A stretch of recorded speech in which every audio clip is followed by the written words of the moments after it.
Welcome back everybody to the channel. Today we're talking about the 5 best comic books from last week, New Comic Book Day. Got them right here. 5 comics. Let's get into it, man. So starting off with number 5, man. How else would you start it? Let's go with Two-Face issue number 4.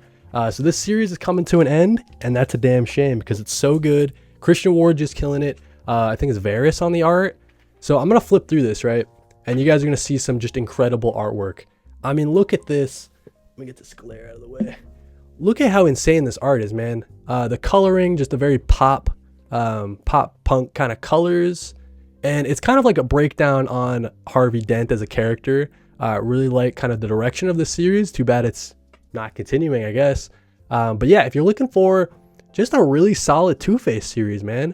Really breaking down the character, taking a dive into his past, kind of seeing how he ticks. There's this great sequence where it talks about his abusive father and kind of how that manifested into the Two-Face personality. And then it kind of goes into the fact that, when he was poisoned, like the acid thrown on his face, that was kind of an excuse for the Two-Face personality to break out. So that's kind of what this series is all about. It's like this Two-Face personality trying to wrestle control of the body, sort of. So yeah, man, just some really interesting stuff with this Two-Face series. I'm really liking it, especially on the art side. I think it looks beautiful. So Ward, Varys, and Placencia, you guys are just killing it. Number 4, dude. Number four. Let's go with Nice House by the Sea, dude. So James Tynion IV, Alvaro Martinez Bueno, and Jordi Belair, of course. This series is just off to an incredible start. I think this one is the end of arc number 1. I was mistaken previously. I thought this was the beginning of arc 2. So yeah, this series just continues to be incredible. We get some more insight on their complicated past. Obviously Nora, the entire, Nora's past and how she sort of transitioned, and it gets into kind of her relationship with Max back in the, when she was still Norm, before she kind of realized that she was Nora, right? So just some really interesting stuff, man. It's really kind of heartbreaking to see everybody's past, all the different, like regrets and stuff like that. But just look at this artwork, dude. Alvaro Martinez Bueno is just an insane person. All this like trippy, kind of swirly sort of look for the aliens in the series. And then, Jordi Belair is just excellent coloring on top of it. Really great dialogue and character work from James Tynion IV. I mean, that's just a given, right? So had to give this my number 4 spot. One of my favorite series on stands right now. It's not the best month-to-month read. Sometimes I forget, exactly. It's hard because they have 2 entire houses of characters that you got to kind of remember.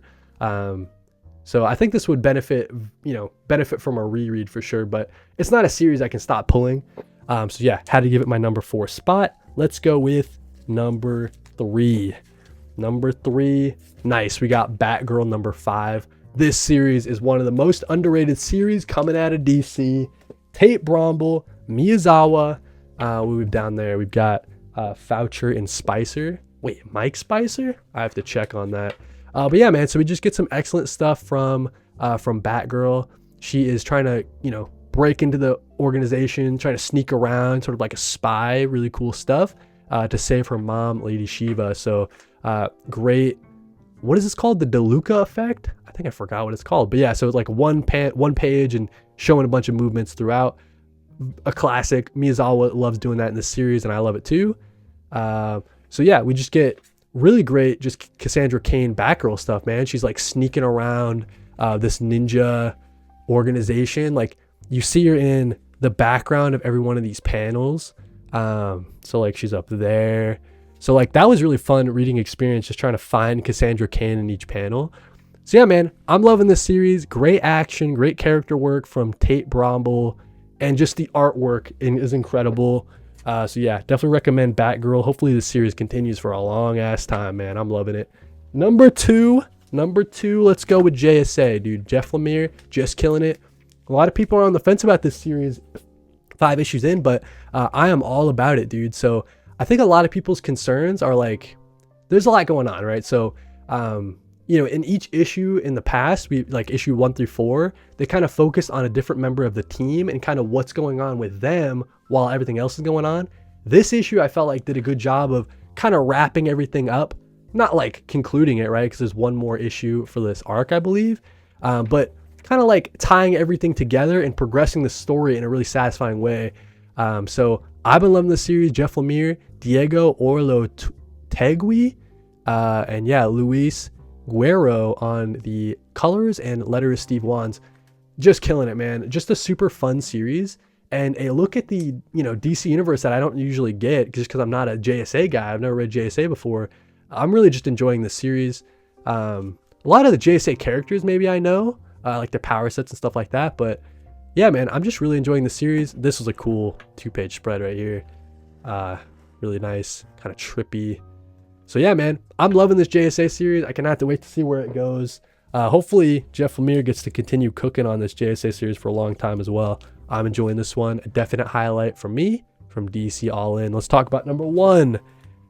Come on, guys. It's got to be the Ultimates number 10. Who are you kidding here, man? This issue was awesome. So we have the Ultimates, you know, like not the full team, right? But we have the Ultimates going in, breaking up a, so yeah, we get the Makers about to escape or whatever. But this issue is all about beating the shit out of Nazis, dude. So big fan of that, especially this first page, dude. You see fucking Hitler burning to death, dude. Should probably stop cursing. This video's gonna get flagged.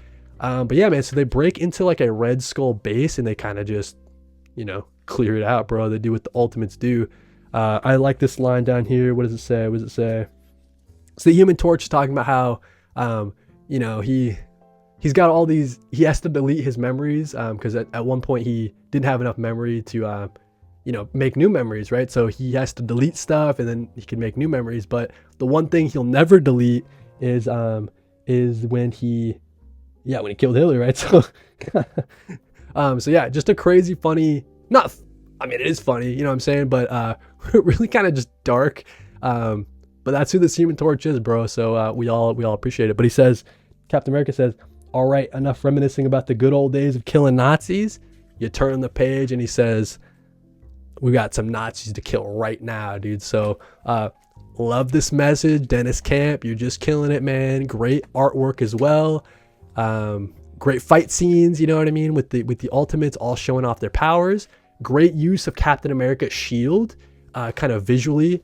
You know, he's throwing it, bounces off a bunch of people and lands back in the next panel. Really cool stuff, man. Just really unique ways to show the Ultimates kind of power sets.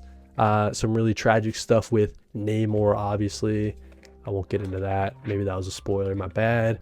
But yeah, man, just an excellent series.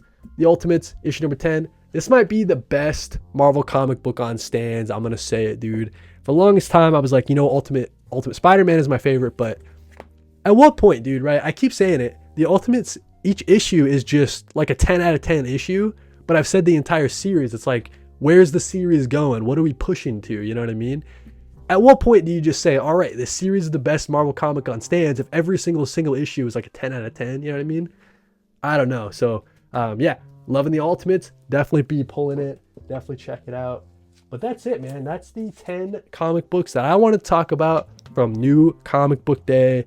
Whatever it was, the first one in March. I don't know. Was it the 6th or something?